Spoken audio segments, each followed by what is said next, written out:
고난주간 특별 새벽 기도의 이제 마지막 날로 하나님 앞에 드립니다. 우리 옆에 분에게 이렇게 축복하며 인사하겠습니다. 주님이 이루신 오늘은 최고의 은혜의 날입니다. 이렇게 서로 인사하겠습니다. 주님이 이루신 최고의 은혜의 날입니다. 그렇죠.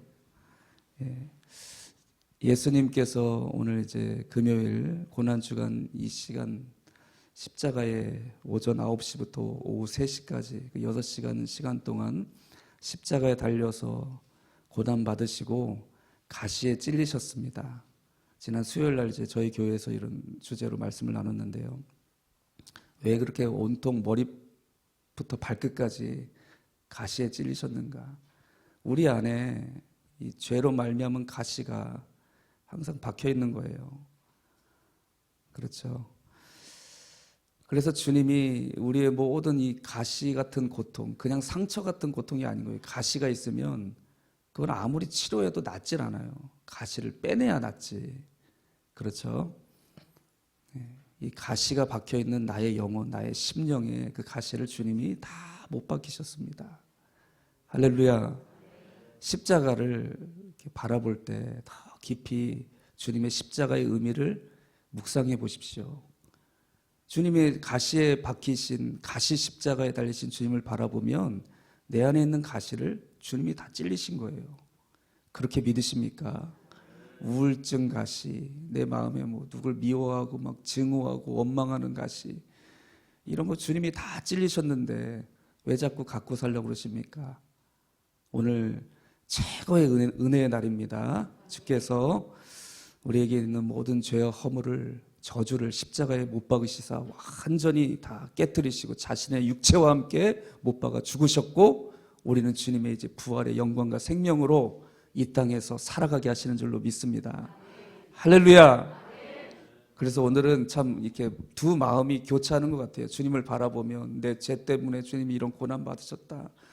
근데 그게 슬픔의 눈물말이 아닌 거예요. 주님이 받으신 고난으로 인해서 나는 생명을 얻으니까 또 한편으로는 너무나 기쁨의 눈물이 나오고 이 망감이 교차하는 날. 할렐루야. 이런 은혜가 넘쳐나시길 축복합니다. 이번 한 주간을 통해서 야곱의 삶을 통해서 역사하신 하나님을 바라보게 되었는데요. 하나님은 우리에게 은혜 베푸시고 우리는 그 은혜를 받고 삽니다. 은혜를 안 받는 사람이 있어요. 참 놀랍습니다. 은혜를 주시는데도 안 받아요. 그러니까 이 성경에 보면요, 하나님은 다 은혜를 주시려고 계속 뭔가를 일하십니다. 여호와의 열심이라고 그래요. 열심. 얼마나 열심히 충만하신지 모릅니다. 늘 일하셨어요. 그 오랜 시간 동안. 왜요? 은혜를 베푸시려고. 우리는 은혜 없으면 못 사니까. 그렇게 일하셨는데 은혜를 잘 안 받아들여요. 그런데 이 성경에 그래도 이렇게 기록된 인물들은 뭐가 다른가? 우리랑 뭐가 다른가? 이들은 은혜를 사모했어요. 그러니까 주시면 다 그냥 어떻게든지 은혜를 받으려고 사모하며 살았습니다.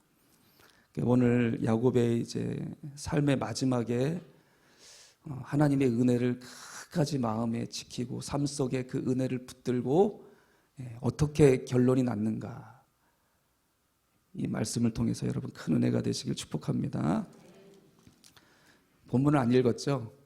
네, 그냥 설교를 해버릴 뻔했네요. 창세기 49장 1절, 2절과 28절 말씀입니다. 구약성경 78페이지입니다.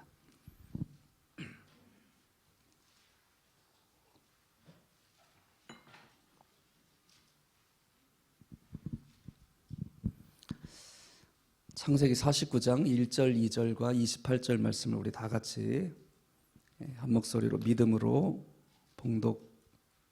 봉독하겠습니다. 야곱이 그 아들들을 불러 이르되 너희는 모이라. 너희가 후일에 당할 일을 내가 너희에게 이르리라. 너희는 모여 들으라. 야곱의 아들들아, 너희 아버지 이스라엘에게 들을지어다. 아멘. 28절 말씀. 이들은 이스라엘의 12지파라. 이와 같이 그들의 아버지가 그들에게 말하라. 그들에게 축복하였으니 곧 그들 각 사람의 분량대로 축복하였더라. 아멘. 분량대로 축복하였더라. 라는 제목으로 오늘 말씀을 믿음으로 받겠습니다. 하나님은 우리에게 은혜를 주시고 복을 주시고 모든 하나님께 속한 은혜와 선물을 우리에게 부어주시죠. 믿음도 선물로 주셨다. 에베소서 2장에 말씀하고 있죠. 그러니까 믿음도 어느 날인가 나도 모르게 이렇게 하나님 앞에 예배할 수 있고 나도 모르게 막 전도하는 말이 튀어나오고 이게 어디서 나온 거예요? 하나님이 믿음을 우리에게 선물로 주셨습니다. 아멘. 그 믿음을 이렇게 아멘하고 잘 받는 사람들은 나도 모르게 믿음이 내 삶 속에 튀어나오는 거예요. 어느 순간인가 여러분 우리가 뭐 기도하고 싶다고 기도합니까? 내 안에서 이 믿음이 살아 역사하시는 거예요. 그러면 어느 날인가 어떤 어려운 순간을 만났을 때 예전에는 막 우울해가지고 막 그냥 혼자서 슬퍼하고 괴로워하고 그랬었는데 그게 갑자기 기도로 튀어나오는 겁니다. 그럼 언제 그런 마음이 있었냐는 듯이 해결을 받고 그러고 사는 거죠. 누가 뭐 대단한 사람이 어디 있습니까? 다 은혜로 사는 거 아니겠습니까? 이 야곱은요, 나이가 들어가면 들어갈수록 우리는 좀 뭔가 육체가 쇠하여지고 뭐 기도할 힘도 잃어버리고 뭐 그런 사람들이 좀 많습니다. 주변에 보면. 그런데 야곱은 그의 생이 다하는 그날을 이렇게 뭔가 마음에 느끼면서 그 자기에게 하나님 주신 은혜를 잘 이렇게 이 땅에 남기고 가는 사람이 되었어요. 호랑이는 죽어서 뭘 남기죠? 사람은 이름을 남기면 안 됩니다. 뭐 이름을 남깁니까? 오직 주님의 이름만 높임을 받으셔야 되고 이렇게 속아 넘어가시면 안 됩니다. 이름 남기려고 하지 마시고 우리는 나에게 주신 주님의 은혜를 다음 세대에게 남기고 가야 되는 거예요. 그게 우리에게 주신 그 하나님의 그 축복권입니다. 할렐루야. 그래서 오늘 이제 49장에 보면 야곱이 그 아들들을 불러 12아들을 다 부릅니다. 자기의 때가 이제 얼마 남지 않았다는 것을 느낀 거죠. 그래서 준비하는 거예요. 그러면서 야곱이 축복을 하는데 너희가 후일에 당할 일을 내가 너희에게 이르리라. 후일에 당할 일을 뭐라 그래요? 후일에 앞날에 있을 거 예언이라고 하죠. 그러니까 이 야곱은 12아들을 축복하는데 그 축복의 내용이 뭐였냐? 앞날에 이루어질 예언과 같은 말씀이었어요. 그러니까 이게 자기에게서 나온 걸까요? 자기가 어떻게 알아요? 사람이 그 앞날의 일을 어떻게 알아요? 자기에게서 난 것이 아니라는 거죠. 그러니까 늘 그 마음속에 하나님이 주시는 마음과 하나님의 뜻과 하나님의 말씀이 야곱의 마음속에는 살아 역사하고 있었던 겁니다. 어느 날까지 죽음을 준비하는 이 순간까지. 할렐루야. 오늘 여러분 우리에게 주시는 은혜는 이미 충만합니다. 우리 목사님께서 얼마나 생명의 말씀, 저도 이제 유튜브에서 좀 들어보니까 얼마나 은혜가 됩니까? 말씀 한 말씀 한 말씀마다 이미 다 말씀해 주셨고 은혜 베풀어 주셨고 그런데 그것을 누가 잘 간직하며 살아가는가? 성령님이 하시는 일에 대해서 이렇게 말씀하신 적이 있어요. 우리에게 은혜로 주신 것들, 고린도전서 2장에 보니까 우리에게 은혜로 주신 것들을 생각나게 하신다. 누가요? 성령님이. 할렐루야. 그래서 저도 이제 한 주간 이렇게 주님이 부르심을 받아서 말씀을 전했는데 제 이름은 이제 좀 있으면 잊어버리실 겁니다. 뭐 누가 왔다 갔는데 또 시간이 지나면. 그래도 하나님이 주신 말씀은 여러분 마음속에 주님 다시 오시는 그날까지 살아 역사하시길 축복합니다. 할렐루야. 이것이 우리에게 주시는 어떤 성령님이 나의 삶에 채워주시는 은혜라는 것입니다. 은혜. 그래서 이 야곱의 삶을 통해서 이제 그 자녀들에게 축복으로 그의 삶을 마쳤던 야곱. 우리의 결론이 이렇게 되도록 우리도 하루하루를 살아갑시다. 아멘. 나는 무엇을 남길 것인가? 나를 통해서 정말 주님이 주신 은혜를 다음 세대 아이들에게 축복의 말씀으로 남기고 그 말씀이 내 안에서 나를 살려셨고 나에게 은혜를 베푸셨고 역사하셨던 동일한 말씀이 그 자녀들에게도 있는 것을 보는 거예요. 누가 그랬어요? 디모데가 그랬다니까요. 그 외조모와 어머니에게 있던 믿음이 너한테도 똑같이 있구나. 사도 바울이 그렇게 보게 되었어요. 할렐루야. 오늘 이런 은혜의 역사들이 가득하시길 축복합니다. 성령의 사람들은 이 복음을 이루는 것이 삶의 결론이 되길 소망합니다. 그래서 야곱도 이 복음을 이루길 원했던 거죠. 자기도 잘 분명하게는 보지 못했어요. 그러나 희미하게라도 복음이 무엇인지를 그 마음속에 야곱은 깨달았던 겁니다. 그래서 축복을 하는 거예요. 에베소서 2장 7절 말씀에 보니까 그 은혜의 지극히 풍성함을 오는 여러 세대에 나타내려 함이라. 그러니까 복음은 나를 위해서 주님이 이루셨죠. 근데 복음의 목적은 나를 위한 게 아닙니다. 잘 이해가 되시길 축복합니다. 복음은 그러니까 예수님 십자가에 달려 이루신 그 복음은 나를 위해 이루셨잖아요. 근데 그 목적은 내가 아니에요. 오늘 에베소서 2장 7절 말씀처럼 오고 오는 여러 세대에 나타내려 하심이라. 사도행전 1장 8절도 뭐예요? 주의 성령이 오직 성령이 너에게 임하시면 너희가 권능을 받고 예루살렘, 유대와 사마리아 땅끝까지 이르러. 어떻게 되는 거예요? 복음이 나에게 있는 게 아니라 퍼져나간다는 얘기 아닙니까? 이게 우리에게 주시는 복음의 약속입니다. 할렐루야. 이 약속. 그래서 요한복음 14장 12절 말씀도 보면 나를 믿는 자는 내가 하는 일을 그도 할 것이요 나보다 더 큰 일을 하리니. 예수님이 이런 말씀하셨어요. 이게 참 어떻게 보면 말이 안 됩니다. 하나님의 아들이신 예수님이 이 땅에서 사역을 하시고 복음을 이루셨는데 나보다 너희가 더 큰 일을 할 거라는 거예요. 이 원리를 잘 깨달아야 되는 겁니다. 한국 교회가 좀 이 원리, 이 복음의 원리를 좀 잊어버리고 사는 것 같아요. 그래서 복음이 다 나를 위한 복음으로 받아들여요. 오늘도 교회 와서 기도하면 뭐 기도의 제목이 다 그렇습니다. 나, 건강, 가족, 자녀들, 끝. 뭐 이런 거죠. 좀 더 해서 이제 목사님, 교회 좀 이 정도로 이제 끝나는데 우리에게 주신 이 복음은 그 정도 차원이 아니라는 거죠. 복음의 목적은 땅끝을 향합니다. 세계 열방 땅끝을 향하는 거예요. 진짜 그 복음의 능력이 임한 교회는요, 그래서 선교하는 교회가 됩니다. 그게 교회의 결론이니까. 할렐루야. 그래서 우리 담임 목사님은 참 이 복음의 그 참된 그 능력이 함께하고 계시는 귀한 목사님이세요. 그래서 저는 선교하는 목사님을 이렇게 만나면 너무 마음이 막 이렇게 기쁩니다. 그래서 즐겁고. 할렐루야. 여러분들이 이 선교하는 일에 같이 한 마음이 되어서 나를 부르시고 이 수문교회에서 섬기게 하신 하나님의 목적은 나를 위한 게 아니구나. 나에게 주신 그 은혜를 통해서 땅끝까지 주님의 복음을 증거하는 우리 수문교회가 산성교회라고 할 뻔했어요. 산성교회도 돼야 되지만 수문교회가 되게 해달라는 그런 마음과 열정으로 나아가시길 축복합니다. 그러면서 이제 오늘 보십시오. 너희가 후일에 당할 일. 하나님이 이 야곱을 통해서 그 자녀들 세대, 그 다음 세대에 이루어질 일들을 예정과 섭리, 하나님의 안에 담겨 있는 것들을 야곱에게 담아 주셨습니다. 근데 이 말씀만 우리가 읽으면은 그냥 야곱이 하나님의 어떤 그런 뭐 이렇게 계시를 받았나 보다 그랬는데 이 말씀하고 오늘 중요한 게 아까 읽었던 28절 말씀이에요. 제가 지난번에 한번 그 톱니바퀴에 하나님의 예정과 섭리에 대한 걸 말씀드렸는데 기억이 나실는지 모르겠습니다. 28절 말씀 보면 그들에게 그래서 축복을 하였는데 결론이 뭐냐? 그들 각 사람의 분량대로 축복하였더라. 아멘. 그러니까 이 말씀이 여러분 소름이 돋아야 되는 거예요.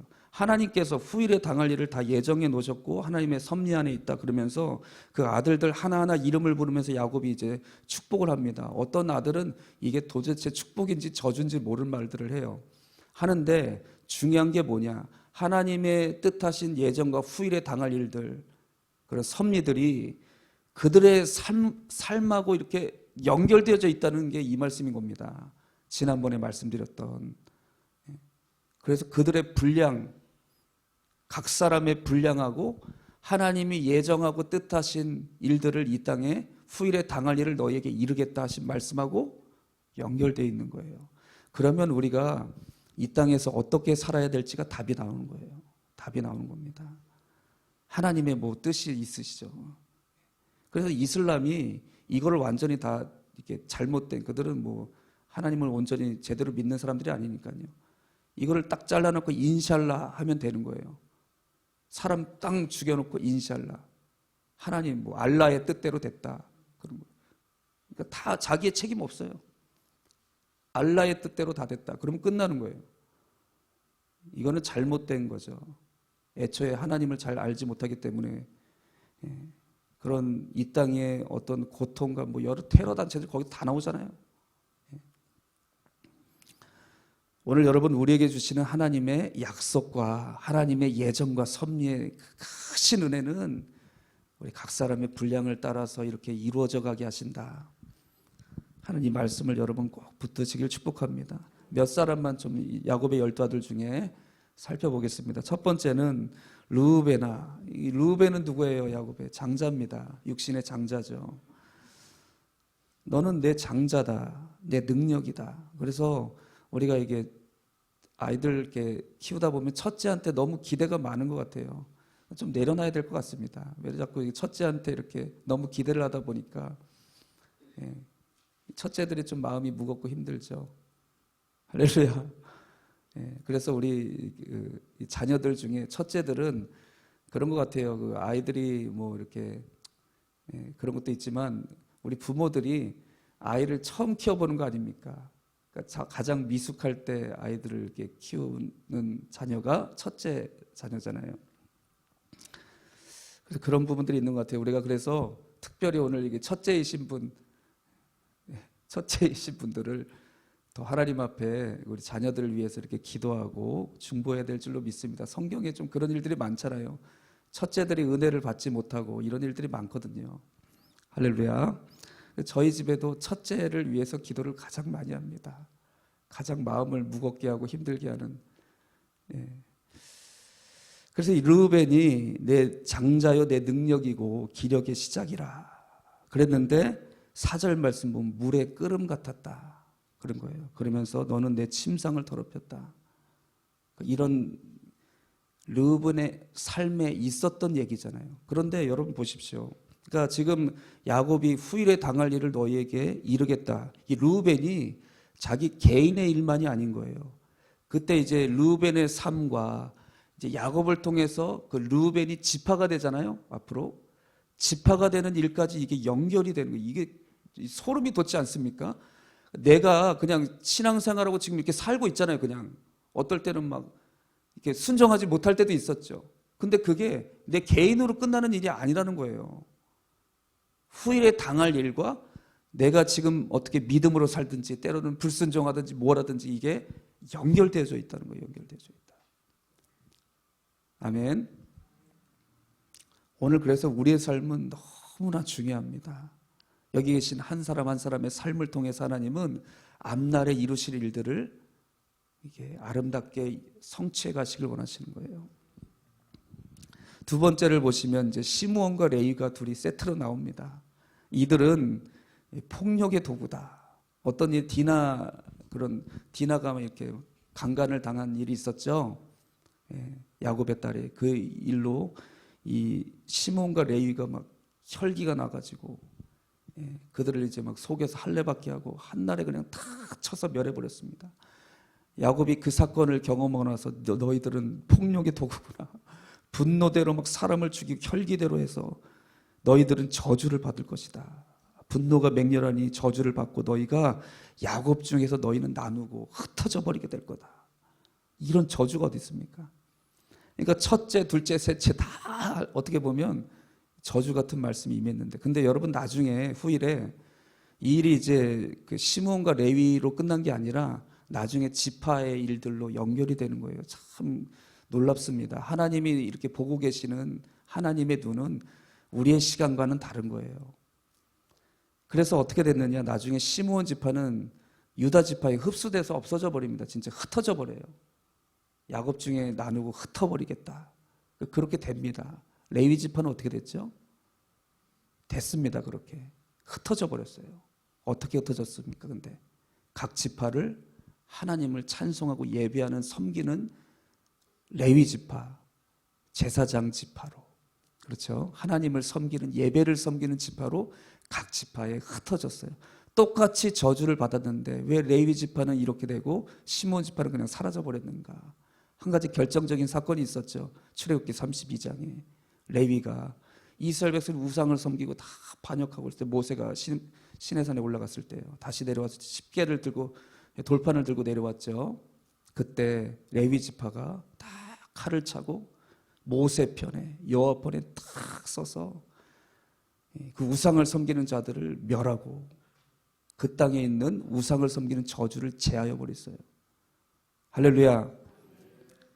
그 결정적인 사건으로 인해서 지금 여기 창세기 49장에는 저주의 말씀 같은데 그게 레위 지파에 이루어져서 복이 되게 하신 거예요. 하나님의 말씀은 1.1획도 절대로 땅에 떨어지지 않고 그대로 이루어졌는데 복이 됐습니다. 아멘.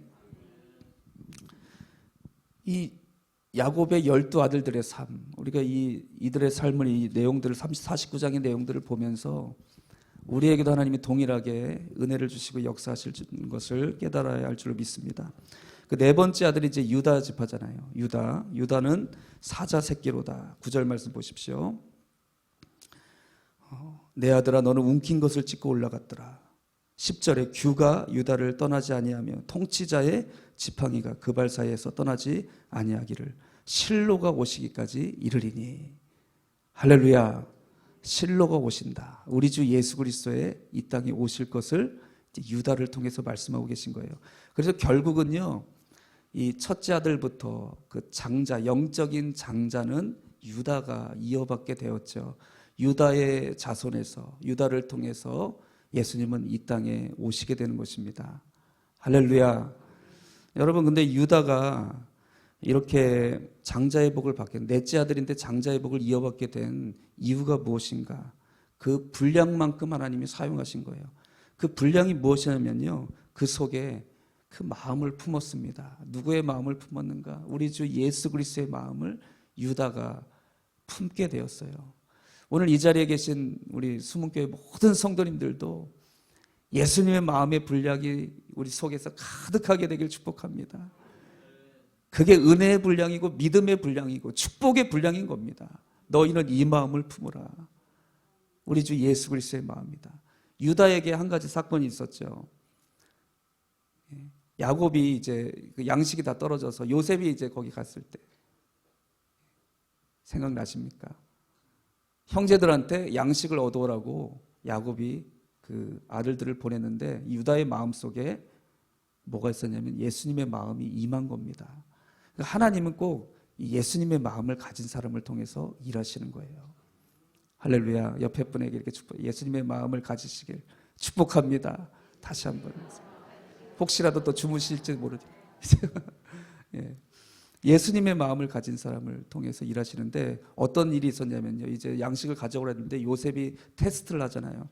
형제 베냐민을 잡아두고 있어. 그랬더니 이 유다가 이렇게 얘기합니다. 나를 차라리 대신해서 잡고 내 형제들 도와달라고. 예전에 같이 그 요셉 다 같이 팔아먹었던 유다였잖아요. 그런데 어느 날인가 유다가 변화됐어요. 그 마음에 예수님의 대신하여 희생하는 그 마음이 유다 마음속에 채워진 겁니다. 할렐루야. 그러니까 여러분 보십시오. 이게 하나님이 쓰신 유다의 자손으로 오실 하나님의 예정과 섭리와 계획, 그리고 유다의 마음속에 있었던 예수 그리스도의 마음, 이게 같이 그의 삶과 하나님의 뜻과 연결이 되어져서 예수 그리스도께서 이 땅에 오신 거라니까요. 할렐루야. 그러면 아직 우리에게 남아있는 주님의 복음, 다시 오실 주님, 이 땅에 재림하실 주님의 때를 이루어드리는 것도 하나님께서 예수 그리스도의 마음을 가진 그 사람을 통해서, 할렐루야, 하나님의 예정과 뜻과 섭리가 오늘 연결되어지고 주님의 재림의 날이 이루어지게 될 줄로 믿습니다. 그 주인공으로 살 것인가? 이게 하나님이 이 땅에 이루시길 원하시는 역사의 가장 중요한 줄기인 거예요. 이 중심에서 여러분 살기 원합니까? 아니면 그냥 다른 길로 살기 원하십니까? 저는 정말 이 역사의 중심에서 다시 오실 주님을 맞이하는 그런 영원한 주님의 나라의 주인공이 되고 싶어요. 다 주인공 좋아하지 누가 조연을 좋아합니까? 그렇죠? 할렐루야. 그런데 예수 그리스도의 마음을 가진 자, 그 분량만큼 하나님이 쓰셨다는 거예요. 요셉은 어땠습니까? 요셉은 이 장자의 복을 받았죠. 그러니까 육적인 장자의 복을 받았습니다. 그래서 실제로 이 요셉은 두 지파의 복을 받아요. 자기 자녀들이 두 지파가 됩니다. 장자의 복인 거죠. 갑절의 복을 주시는. 이 땅에서 장자의 복을 받은 아들이 요셉이었어요. 요셉도 예수님 마음을 품은 사람이었죠. 나중에 이제 야곱이 죽고 나서 형제들이 요셉에게 찾아옵니다. 엎드려서 우리를 좀 제발 살려달라고, 그때 있었던 일 용서해달라고. 그랬더니 내가 하나님을 대신하겠나이까 하면서 오히려 원수 같은 형제들을 위로하는 거예요. 내가 당신들의 자녀를 기르겠나이다. 할렐루야. 누가 꼭 하는 것 같아요? 예수님이 말씀하시는 것 같아요. 그러니까 여러분, 이 유다 같은 사람, 요셉 같은 사람은 구약시대에 살았는데 그 마음속에 누가 충만하게 함께 가셔서 예수의 영이 그들의 마음에 가득 채워져 있었던 것입니다. 그리고 결국은 하나님의 모든 역사와 계획이 이 유다와 요셉을 통해서 이루어져 가는 거예요. 오늘 여러분, 우리가 여러 가지 하나님 앞에 구하는 소원들이 있습니다. 다른 어떤 것보다도 가장 중요한 게 뭡니까? 예수 그리스도의 마음을 달라고 기도하십시오. 내 마음속에 주님의 마음으로 그 믿음의 분량, 주님의 마음의 분량이 충만하게 하여 주시옵소서. 이런 성도들과 이런 교회는 정말 세상이 감당하지 못할 하나님의 위대한 역사를 이루어드릴 줄로 믿습니다. 아멘. 얼마만큼 주님의 마음을 품고 살아오고 있는가? 이게 첫 번째 우리에게 이루시길 원하시는 분량인 거예요. 영적인 분량. 그래서 여러분, 우리가 이제 마지막 때에 세 가지 영역에서 영적 분량이 커질 수 있도록 이번 고난주간 또 특별히 특별 성회를 통해서 여러분 말씀을 받으시고 삶 속에서 이루어드리는 여러분 되시길 축복합니다. 세 가지 분량 중에 영적으로 우리가 자라나기, 예수님의 마음을 품고 살아가기 위해서는 중요한 것이 세 가지가 있는데, 첫 번째는 기도의 분량입니다. 아무리 강조해도 부족함이 없습니다. 제가 이제 신대원 같이 우리 목사님하고 다닐 때, 그때 이제 그 우리 후배들에게 강의를 하시려고 길자연 목사님 아시죠? 지금 은퇴하셨는데, 그 목사님이 오셔가지고 이제 강의를, 목회자 앞으로 될 우리 후배들에게 강의를 하셨는데, 그때 제가 생각나는 게 뭐 여러 가지 말씀들을 이렇게 좀 조언을 주시면 좋겠는데 다른 얘기 안 하시는 거예요. 기도만 얘기하시는 거예요. 기도. 그래서 우리 교회 기도하는 것 좀 와서 봐라 그러면서 금요일 날 저희를 데려가셔가지고 막 열정적으로 찬양하고 기도하고 막 그러고 기도만 얘기를 하시는 겁니다. 왜 그러셨을까요? 기도가 너무나 중요하니까. 아멘. 기도의 분량입니다. 에베소서 6장 18절 말씀 한번 우리 찾아보겠습니다. 체크해 놓으시고 에베소서 6장 18절 말씀이에요.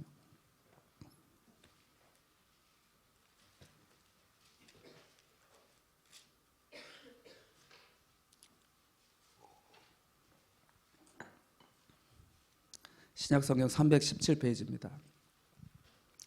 다 같이 한번 읽어보겠습니다. 시작. 모든 기도와 간구를 하되 항상 성령 안에서 기도하고 이를 위하여 깨어 구하기를 항상 힘쓰며 여러 성도를 위하여 구하라. 아멘.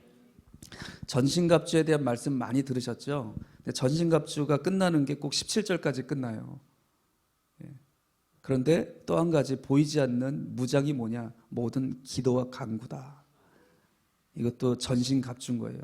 기도로 무장하라 하신 말씀이죠.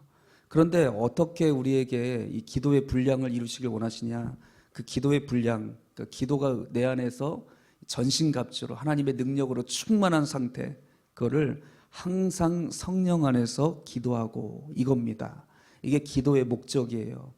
항상 성령 안에서 기도하고. 할렐루야. 아멘. 느헤미야가 성벽을 재건할 때 여러분 아시죠? 그 왕 앞에서 섰는데 잠깐 묵도했습니다. 그 순간 잠깐 묵도했으니까, 왕이 말을 했는데 잠깐 묵도했으니까 몇 초나 될까요? 여러분 생각해 보세요.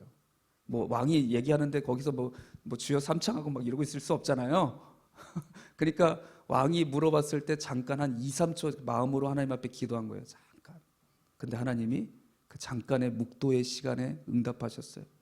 이스라엘이 다시 회복이 되고 재건이 되는 역사가 그 자리에 몇 초의 묵도, 잠깐 기도하는 순간에 이루어졌다는 겁니다. 근데 우리는 그런 순간들이 찾아옵니다, 우리에게도. 그런데 항상 성령 안에서 기도하는 사람만 되는 거예요. 아무나 되는 게 아닙니다, 여러분. 제가 이제 양육반을, 우리 교회도 이제 양육을 많이 하는데요. 새 가족들이 오면 12주 동안 하는데, 한 새로운 성도님이 은혜를 충만하게 받은 겁니다. 양육 같이 말씀을 나누다가. 그래가지고 그분이 부부싸움을 아주 굉장히 적극적으로 하시는 분이세요. 그러니까 일단 시작이 되면 뭐가 날아가야 끝난다는 겁니다. 그러니까 이렇게 쫙 날아가고 쨍그랑 막 날아가고 이제 끝난다는 거예요. 그날도 은혜를 받고 가서 그것도 시작하신 겁니다. 은혜 충만히 받고 가서 남편이 시비를 거니까 본능적으로 이제, 그렇죠? 이제 이 싸움에 임하는 자세로 또 싸움이 막 시작이 된 거예요. 그래가지고 막 이제 점점 고조가 되고 그 다음 단계가 뭐라고요? 이제 날아가야 됩니다. 뭐가 막 이렇게 날아가고 끝나야 되는데 갑자기 이분이 베란다 문을 열고 밖으로 나갔대요. 문을 딱 닫고 거기서 기도를 했다는 겁니다. 그분이 간증을 하신 거예요. 그래서 거기서 기도를 했대요. 막 기도를 막 하고 들어와가지고 여보 내가 미안해. 절대로 있을 수 없는 일이 일어났다는 거예요. 그래서 그걸 간증을 하셨어요. 그분의 본래 성품이 아닌 거죠. 같이 말씀 나누고 기도하고 하는 가운데 성령이 그의 마음을 붙들어 주신 겁니다. 그 이제 뭘 던져야 되는 절정의 순간에 갑자기 그 마음을 사로잡으셔가지고 기도하게 하셨어요. 여러분, 항상 성령 안에서 기도한다. 이건 우리는 별로 중요하게 여기지 않거든요. 오늘 이렇게 그냥 교회 왔으니까, 교회야 뭐 기도하고 예배하는 곳이니까 그런 의식들이 있는데, 오늘 끝나고 나가서 여러분 보십시오. 우리가 그런 의식이 있는가? 항상 성령 안에서 뭔가 기도하고 구하고, 이렇게 하기 위해서 18절 말씀 그 하반절을 보세요. 이를 위해서 깨어 구하기를 항상 힘쓰고 여러 성도들을 위하여 구하라. 깨어 구하기를 항상 힘쓰라. 그래서 힘쓰는 기도가 필요한 겁니다. 새벽에 나와서 힘써서 기도하고, 저녁에 뭐 수요일이나 금요일이나 저녁에는 정말 부르짖어 간절히 집중해서 기도하고, 이렇게 우리가 믿음의 삶을 살면 우리 안에 기도의 분량을 충만하게 채워주시는데, 그 기도의 분량은 항상 성령 안에서 나도 모르게 기도가 터져 나오는 거예요. 이런 사람은요, 우리가 생각지도 못한 하나님의 역사들이 이루어집니다. 직장에서 상사를 만났는데 잠깐 느헤미야처럼 묵도할 수 있는 거 아니에요. 저희 교회는 뭐 청년들이 그런 일들이 굉장히 많았습니다. 이렇게 도저히 사역할 수 없는 상황 속에서 잠깐 기도하고 자기 직장 상사한테 얘기해야 되는데, 선교 가야 되는데 갈 수가 없는 상황인 거예요. 뭐 너무 중요한 일이 있고 기도하고 얘기를 하고 했더니 그 뭐 마음이 이렇게 막 바뀌어가지고 선교를 가게 되는 일들, 뭐 이런 일들이 있잖아요. 우리에게는 뭐 별로 이렇게 대단하게 느껴지지 않지만 그 개인에게 있어서는 하나님이 그와 함께 하심을 날마다 느끼며 살아가는 거예요. 첫 번째, 여러분, 기도의 분량 우리가 구합시다. 우리가 그냥 이 자리에서 그냥 맹목적인 어떤 그냥 기도가 아니라, 기도의 삶이 아니라, 우리가 이렇게 정말 힘써서 깨어 구하기를, 간구하며 나아가기를 더욱더 힘써야 될 이유와 목적은 항상 성령 안에 기도하는 사람이 되는 것입니다.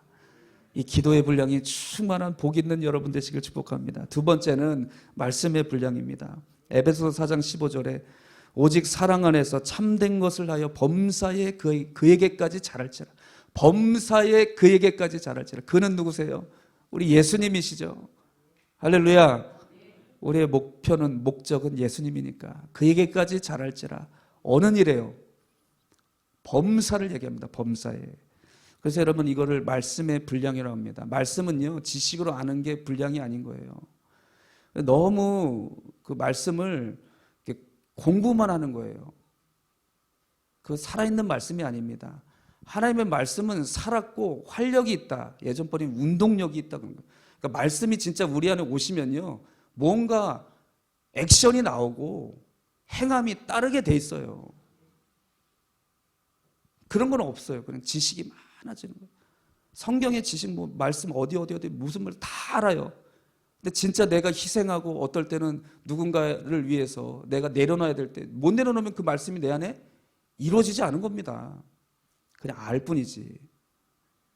말씀의 분량은 그리스도의 장성한 분량으로 내 삶이 하나하나 범사에 주님의 분량까지 자라나길 원하는 삶인 거예요. 아멘. 말씀이 삶이 되는 것, 이걸 여러분 우리가 도전합시다. 아니 어떻게 여기 말씀대로 다 살아요? 못 살죠. 그러니까 기도하고 성령님 의지하는 거죠. 목사라고 뭐 말씀대로 다 살겠습니까? 그런데 중요한 것은 우리의 목표가 어디냐는 거예요. 표대가 뭐냐는 겁니다. 아예 안 된다고 하면은 왜 하나님 믿고 살아요? 왜 말씀 설교 듣고 살아요? 안 된다고 내 마음속에 이미 다 고정해 놨는데 그렇게 교만한 게 어디 있어요? 여러분, 그러니까 자녀들을 양육할 때도 제일 중요한 게 뭐냐? 내 기준으로 안 된다, 이걸 내려놔야 돼요. 왜 안 됩니까? 하나님이 하시면 되지. 할렐루야. 말씀께 나의 모든 중심과 삶을 맡겨드리고 주님 말씀의 분량만큼 내 삶을 주님께서 이루어 가시기를 소망하는 그런 복된 삶이 되시길 축복합니다. 오늘 아는 것에서 끝나는 것이 아니라 말씀을 받아서 이 말씀을 붙들고 기도하십시오. 할렐루야. 그 말씀이요 얼마나 우리 삶을 정말 가장 복된 길로 인도해 가시는지 모릅니다. 제가 시간이 별로 없어서 여러 가지는 얘기 못하지만 한 가지만, 제가 신대원을 딱 들어가겠는데 우리 목사님처럼 저도 갑자기 부름을 받았습니다. 그래서 신대원 준비하는 걸 4달 남고 갑자기 하나님이 부름을 받았어요. 그때만 해도 이제 총신대 신대원 들어가기가 좀 어려웠잖아요. 목사님 그랬잖아요. 목사님은 워낙 이렇게 스마트하셔서 쉽게 들어가셨지만 저는 성경 율동도 해본 적이 없어요. 그러니까 그때까지 목사님 아들인데도 성경 율동을 제대로 해본 적이 없었어요. 근데 하나님 부르셔가지고 뭐 아무것도 모르겠네요. 뭐 신학도 모르고, 목사님도 그러셨다고 저 같이 얘기를 나눴는데 아무것도 모르겠고 뭘 해야 될지도 모르겠고, 도대체가 제가 받은 은혜, 근데 이제 이 교수님들이 어떤 은혜 받으신 교수님들이 있고 또 은혜를 좀 덜 받으신 분들이 있고 그렇더라고요. 하여튼 그러니까 그런 것도 좀 안 맞는 게 막 생기고 마음속에 갈등이 생기고 어떻게 해야 될지를 모르겠는 거예요. 그래서 너무 괴로워가지고 막 밤마다 기도하러 갔습니다. 기도하러 갔는데 하나님이 말씀을 주시는 거예요. 내가 어떻게 갈피를 잡지 못하는 말씀을 주시는데 그 말씀이 여호수아서 1장 7절 8절 말씀이었어요. 너는 좌로나 우로나 치우치지 말라. 이 말씀을 주셨는데 이상하게 여러분 이게 이런다고 뭐 안 치워치고 그런 게 아니잖아요. 그런데 그 말씀을 받는 순간 내가 영적인 균형이 딱 생기기 시작하는 거예요. 지금도 그 말씀이 저는 항상 생각이 나요. 말씀을 보든지 어떤 상황을 직면하든지 하나님의 그 말씀이 내 속에서 이런 모든 상황들을 딱 중심을 잡게 하시는 거예요. 누가 하신다고요? 말씀이 하시는 거예요. 말씀이. 그러니까 여러분 우리 삶에 채워져 있는 진짜 성령님이 주신 말씀은요 내 삶을 평생토록 지켜주신다니까요. 그래서 제가 첫 시간에 한 말씀만 주님 주시옵소서 이렇게 여러분 구하십시오. 그 한 말씀이 내 평생을 복된 길로 인도해 주십니다. 할렐루야. 이 말씀의 분량이에요. 그런데 여러분 매일매일 이렇게 새벽에 말씀 듣고 하나님이 오늘도 주신 말씀이 그 하루의 삶에 떠나지 아니하신다면 그 사람은 얼마나 복이 있겠습니까? 아멘. 말씀의 분량 여러분 충만하게 되시길 축복합니다. 마지막 3번째로 믿음의 분량입니다. 믿음이 없이는 하나님을 기쁘시게 할 수 없나니. 할렐루야.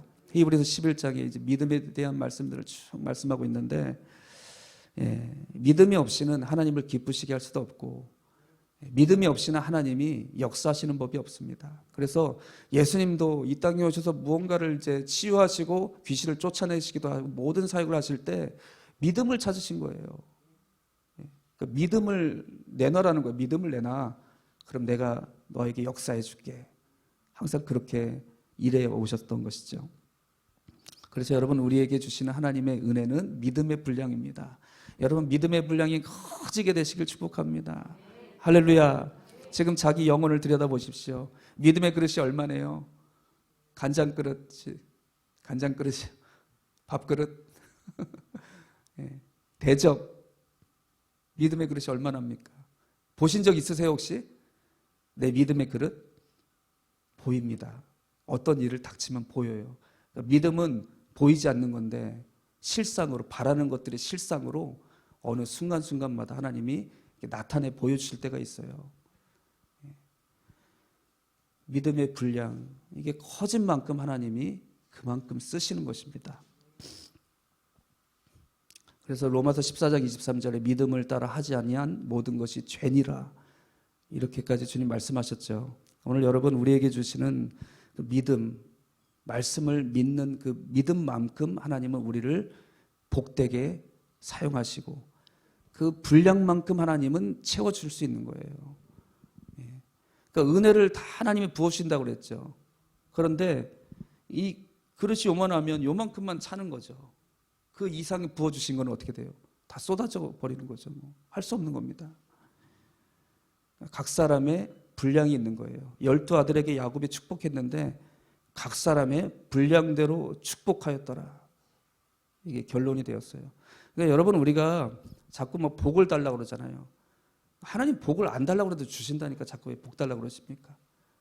그게 문제가 아니라 내가 복을 받을 믿음의 분량을 구해야 돼요. 하나님, 내 믿음의 분량이 더 커지게 하여 주시옵소서. 기도의 분량이 커지게 하여 주시옵소서. 말씀의 분량이 내 삶에 가득 채워지길 원합니다. 이렇게 기도하십시오. 아멘. 그러면 그 그릇에 하나님은 항상 그릇만큼 채워주십니다. 엘리사 시대에 선지자의 생도 아내, 이 사건이 딱 생각이 나죠. 선지자 생도 아내가 빚을 지고, 자기 신학생인데 남편이 죽었으니까 어떻게 삽니까? 신학생 아내가 먹고 살 길이 없어가지고 막 이리저리 돈 구워가지고 그렇게 간신히 생계를 유지하다가 이제는 자기 자녀까지 내가 너희들 못 갚으니까 종으로 데려가서 쓰겠다, 데려가 버리겠다는 거예요. 이제 큰일 난 겁니다. 막 이 한계 온 거예요. 또 야곱처럼. 그러니까 어떻게 했습니까? 선지자를 찾아가서 구했죠. 그랬더니 선지자가 집에 뭐가 있냐고 그랬더니 기름 조금 남아있다고 그랬더니, 그러면은 너가 가서 할 수 있는 대로 그릇을 빌려와라. 그릇을 준비해라. 그릇을 준비하라. 특별히 우리 다음 세대 사랑하는 자녀들은 다른 거 구하지 마십시오. 하나님 앞에 그릇을 준비하세요. 그런 시간을 이 청소년기 청년 때 살아갔으면 좋겠어요. 큰 그릇을 준비해. 하나님이 거기에 그만큼 채워주시는 거예요. 이 선지자의 생도 아내가 그릇을 그 아들에게도 빨리 빌려와라. 빌려왔습니다. 그랬더니 어떻게 됐죠? 채워졌는데 빌려온 만큼 한없이 나오는 거예요. 그 기름병에서 하나님의 능력이 임하니까 계속 나오는데 마지막 그릇을 채우는 순간 딱 끊어졌습니다. 그러니까 이 기사를 통해서 우리에게 하시고자 하신 말씀이 오늘 야곱의 기사와 연결되어 있는 거예요. 아멘. 그래서 여러분, 우리의 분량대로, 각 사람의 분량대로 축복하였더라. 아멘. 그래서 여러분, 섬기는 것도 때로는 그 과부가 2렙돈을 드렸죠. 그랬더니 예수님이 그 예물을 드리는 것도 보고 계셨어요. 부자들이 가서 예물을 드리는 겁니다. 시간이 별로 없어서 끝내야 되는데 이 말씀만 같이 나누고 기도하겠습니다. 예물을 드리는 걸 보고 계셨어요. 부자들이 드렸죠. 근데 그때 그 헌금함을 어떻게 만들었냐면 나팔관 모양처럼 이렇게 만들어놨어요. 성전 앞에. 역사적인 기록을 보면. 그러니까 여러분 보십시오. 그때 당시에는 뭐 이런 화폐, 종이 지폐가 아니라 그렇잖아요. 뭐 금화, 은화 그런 시대잖아요. 그래서 부자가 물질을 드리면 소리가 어떻게 했어요? 그 나팔가처럼 생긴 헌금함에 탕탕탕탕탕탕탕탕 주변의 사람들 다 쳐다보고 와. 그러니까 여러분, 그 헌금함을 보고 있었는데 사람들도 다 보고 있었던 거예요. 그러면서 자기 다 이렇게 어깨 피고 들어가는 거죠. 근데 과부가 동전 그런 거 있잖아요. 가벼운 거 그걸 딱 드리는 순간 무슨 소리가 났을까요? 따다당 따다당 소리가 나는 거예요. 그러면 사람들이 이렇게 보는 거죠. 그런데 주님이 그 광경을 딱 보시면서 이들 중에 저 과부가 가장 많이 드렸다. 할렐루야.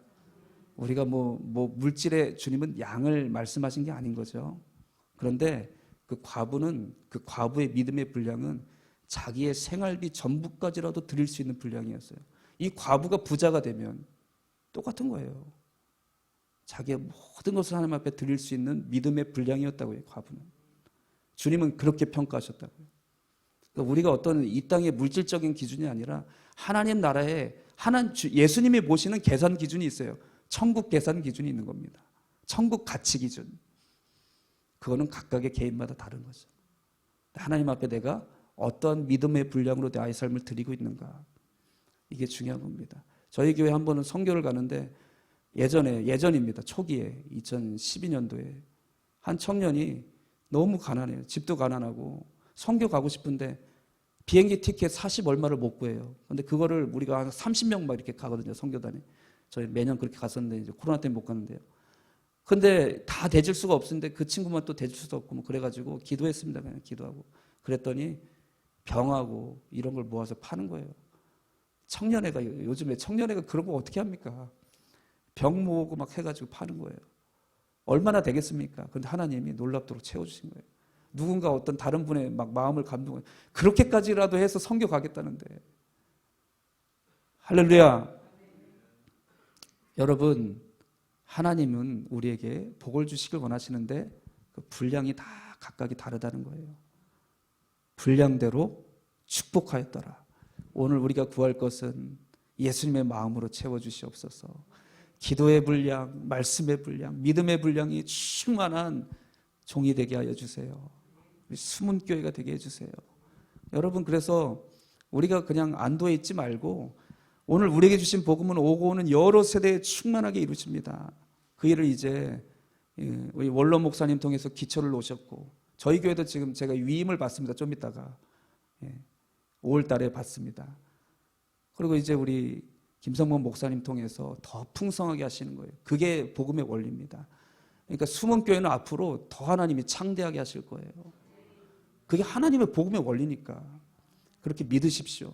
우리는 믿음의 그릇을 준비하면 되는 거예요. 이제 하나님, 내가 이만큼의 그릇의 분량을 준비하여 주님 앞에 드리겠습니다. 채워주시옵소서. 역사하여 주시옵소서. 이런 축복의 역사들이 우리 숨은 교회 모든 성도님들에게 앞으로 오고는 여러 세대를 통해서 넘치도록 역사하실 줄로 믿습니다.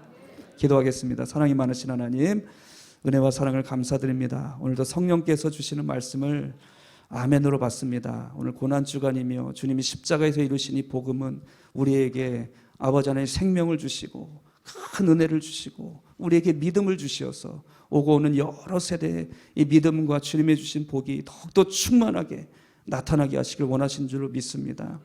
아버지 하나님, 야곱이 그의 생의 마지막 시기에 12 아들을 불러놓고 하나님이 주신 그 마음으로 앞날에 일어날 일들을 예언하는 축복을 선포했습니다. 그런데 그 아들들의 삶과 하나님의 예정과 뜻이 이렇게 하나로 연결되어져 있다는 것을 우리가 깨닫게 됩니다. 그들 각 사람의 분량대로 축복하였더라. 이 말씀을 우리가 꼭 붙잡고 오늘 우리가 하나님의 주신 은혜와 아버지 섭리를 따라서 하루하루를 이 믿음의 그릇을 주님 앞에 드리고 준비하고 아버지 하나님의 놀라운 기름 부으심이 넘쳐나 더욱더 많은 영혼들을 구원하고 주님의 교회가 아버지 말씀에 흥황하고 부흥하고 힘을 얻어서 수많은 영혼들을 구원하고 살리고 세우는 세계 열방의 주님의 몸된 교회를 일으키는 거룩한 공동체로 쓰임받게 하여 주시옵소서. 모든 말씀 예수님의 이름으로 간절히 축복하며 기도드렸습니다. 아멘.